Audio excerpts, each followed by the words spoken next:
Update. I am denying my ex-wife her last wish. Original post. So, I, 45 male, had a previous relationship with Lucy, short for Lucifer, 43 female. We were married for 5 years and dated for 7. From this relationship, we had 3 kids, again, names made up for privacy. Dean, 21 male, Kylie, 19 female, and Jax, 17 male. Context. A few months before I filed for divorce, I noticed Lucy becoming increasingly controlling and paranoid. For example, if I went out, she needed to know exactly where I was going. One time, I went to my nan's flat to help her, along with my uncle, move some new heavy furniture inside. Despite the fact that I had already told Lucy where I was going, she demanded to know again. I researched why this kind of behavior might happen and found out it can be a sign of cheating. Turns out I was right. Basically, a friend of mine saw her and another man kissing and flirting inside a restaurant while he was there with his siblings and mom. He sent me photos. I filed for divorce, blah blah blah. You get the idea. I didn't really care what I got in the divorce. I only pushed for 80-20 custody and to keep my money. Surprisingly, she didn't contest anything except the custody. I got 70-30 instead of 80-20, but hey, I picked myself up because I still had majority custody. Anyway, earlier this year, over a decade later, my ex was diagnosed with terminal cancer. When Dean told me, along with Kylie and Jax, I didn't really care. I comforted my kids, but personally, I felt nothing. In fact, I'm ashamed to admit that I was kind of relieved at the thought of getting full custody of Jax. Dean has already moved out, and Kylie decided she wanted to stay with only me once she turned 18. A few days later, I got a call from Dean. He told me that Lucy was bedridden and had asked him to talk to me. Basically, her last wish was to have one final conversation with me. I told Dean, quite bluntly I'll admit, that no, I would not talk to her. Any care I had for this woman evaporated when I found out she cheated on me. Dean understood, but warned me to expect a call from his maternal side, as they had basically treated her like the world revolved around her during her last few months. Somehow my ex-in-laws got my number and have been bombarding me with texts and calls, calling me heartless and evil for not granting my ex her final wish. My kids and my ex's cousins, whom she never got along with, are on my side. However, everyone else in Lucy's family and a few mutual friends are against me. Thanks for listening, Reddit. Now for the top comments before reading the updates. She can write a letter. You don't have to read it, but they can't argue with that fact. That was my thought. It's not OP's job to forgive, but if his ex wants the opportunity to ask, that's her prerogative too. She can send a freaking letter. My wildly abusive parent got cancer and had everyone beg me to go see them. 3 close family members tried to get them to dictate a letter after I stood my ground. They wouldn't for 2, then dictated such a hate-filled tome that my uncle wouldn't send it to me. Uncle said he understands why I stayed away. Nobody needs to visit their abuser's deathbed. You do you, and I can't fault you for not feeling empathy here. One thing that has me baffled is that you had 70-30 custody for your youngest after your daughter turned 18. Did you not talk to your ex at all? I assume you must have had some contact to make arrangements for drop-offs, holidays, etc. Is it the context of the conversation that you're dreading? That you feel she wants to apologize and bring up past trauma? Because it can't just be seeing her or talking to her in general, which you must have done on many occasions over the years. You say your kids don't mind, but ask yourself if that is truly the case. I don't blame you for not wanting to give her closure, even though it might help you as well, but really make sure that your kids won't hold this against you in the future. She sounds horrible, but she is also their mother, and I worry that they may not be fully honest about their feelings. You clearly care about them very much. In the end, only you can decide what's right for you. Good luck with this very difficult decision, and keep being a kick-ass dad. I decided not to mention it, but my kids were all still minors when this happened, and I got 70-30 custody. My 2 oldest both decided they wanted to stay with me full-time until they moved out. This was discussed, with some pushback, with my ex. I didn't mention it in my post because I saw it as irrelevant. Thanks for your advice and compliments. I'm sorry you have to deal with this, but please start blocking these a-holes from contacting you. I have every intention to. Thanks for the advice anyway. Now for the first update. Yesterday, I posted a short story about denying my ex-wife her last wish. The reason I say this is technically an update is because it's only a small one, very small. It's mostly just a collective response to some general comments. Firstly, thank you for all the advice, love, hate, and laughs about Lucy's chosen name. Secondly, to all those saying, she's getting her karma with cancer, please stop. I might not like her, but I wouldn't wish cancer, let alone terminal cancer, on anyone. Not even the woman who made my life miserable for a long few months. It's kind of messed up to say that sort of thing. I also want to address my resentment toward my ex. To be clear, I do not hate her. Why? That would require me to spend energy thinking about her, and I personally think that energy would be wasted. I rarely have to think about her anyway, and even more rarely now that 2 of my kids don't live with her part-time anymore. To the very few people hurling insults at me, take a hike. If you're going to give your opinion, do it respectfully. And now the tiny update. Many of you advised me not to speak to Lucy in person, and instead write her a letter or make her a video. I have spoken to all of my kids collectively and asked for their opinions. I also told them that what was previously suggested above would be the only way I would consider granting her this wish.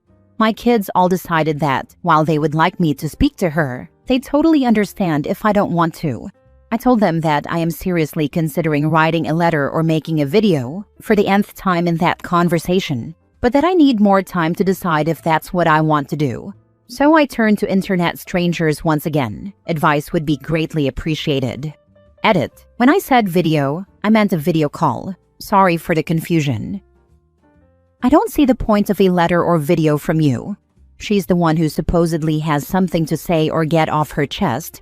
If you feel the need to say a final goodbye, then sure, write a letter. But this whole situation exists because she wants to talk to you, so that doesn't really solve much from that perspective.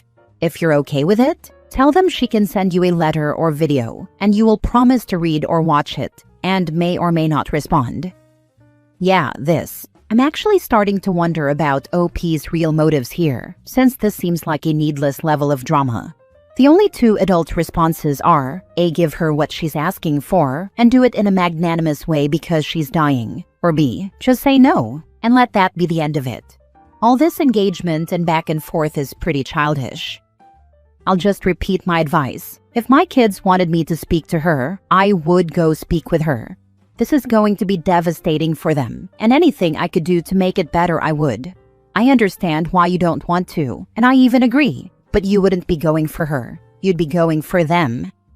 My parents divorced due to my mom cheating and generally being pretty terrible.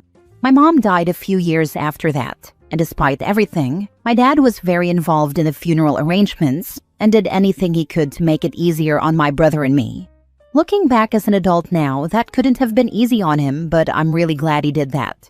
Having to deal with additional drama at that time regarding their divorce or harboring resentment would have made things 100 times worse. My dad putting everything aside to be there for his kids, even at an emotional and financial cost to himself, was one of the strongest things a person could do, and I'm eternally grateful for that. Second update. Hi, it's been a while. Some time ago, I uploaded a post about my ex-wife Lucy, as well as a small update that I didn't really consider a proper response.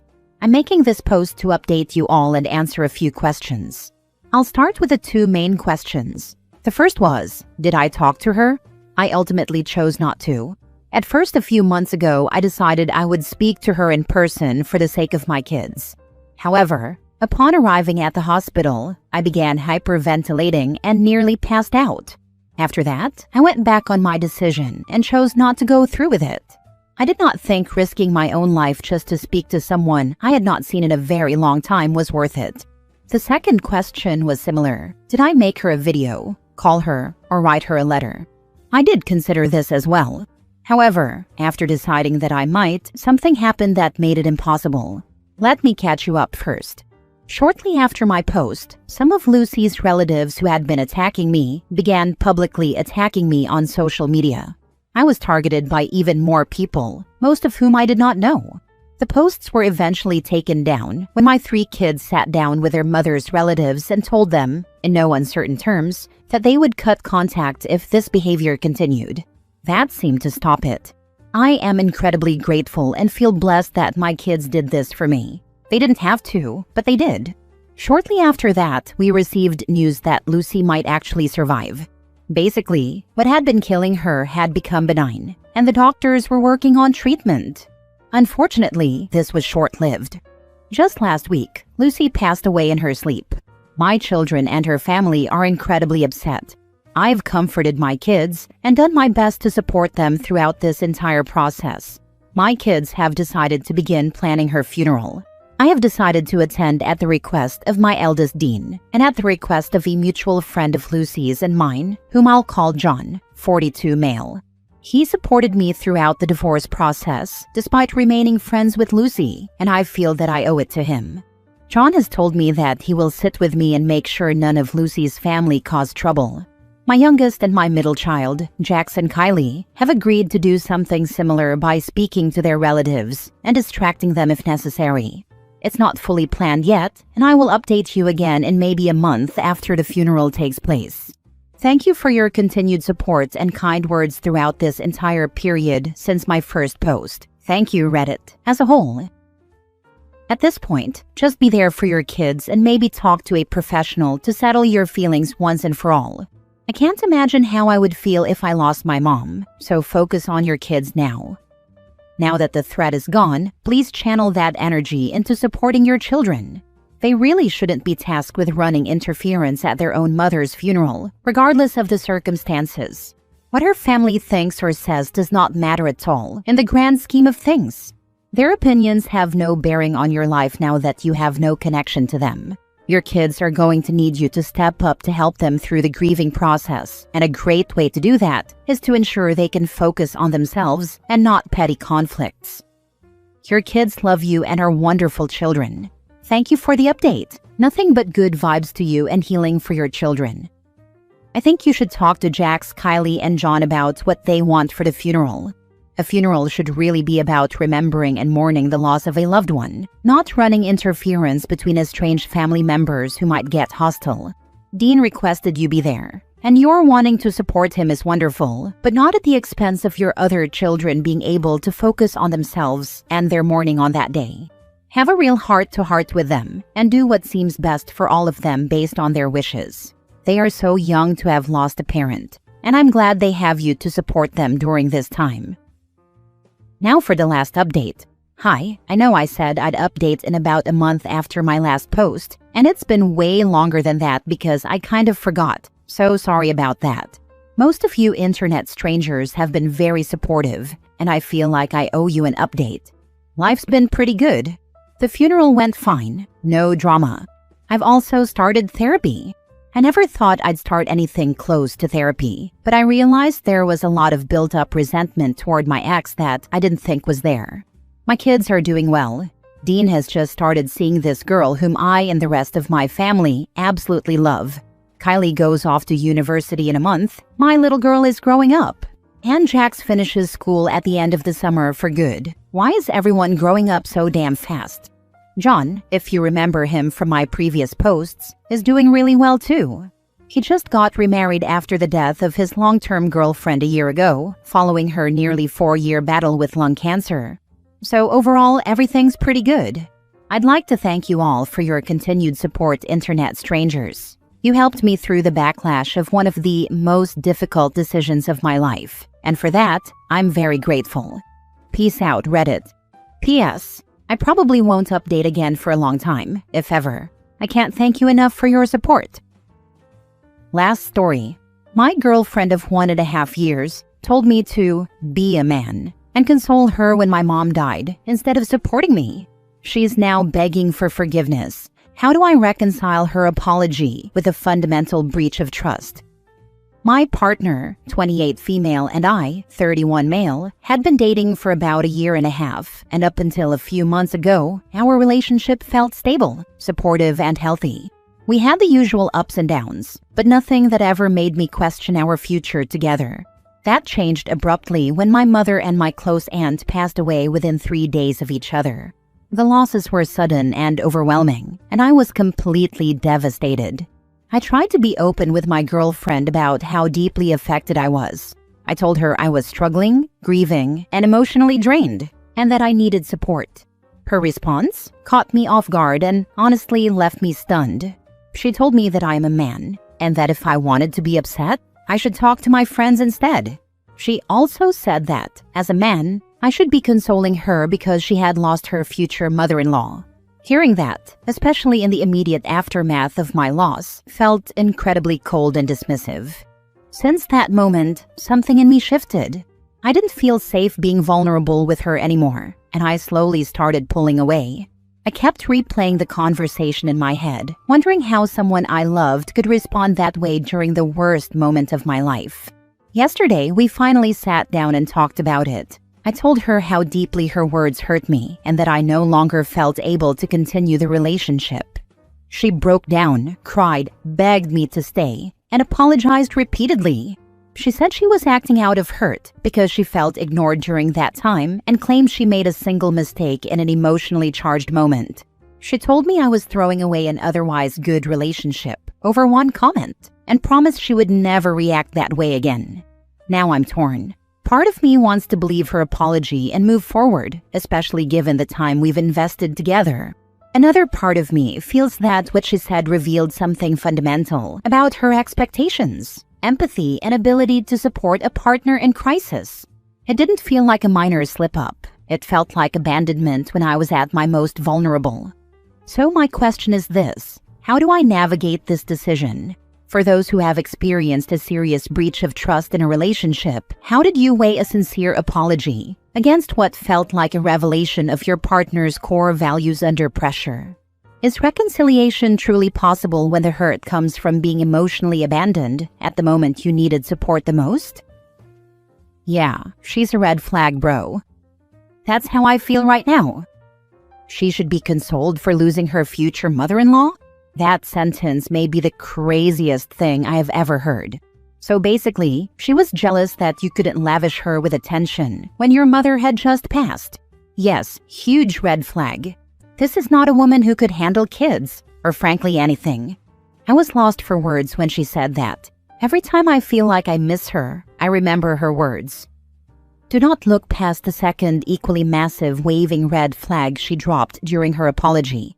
Saying she was upset because she felt ignored when your mother was dying is outrageous, and really gross too. The fact that she even thinks that way tells me everything I need to know. Don't walk away, run. You're right, I was really doubting myself before posting this.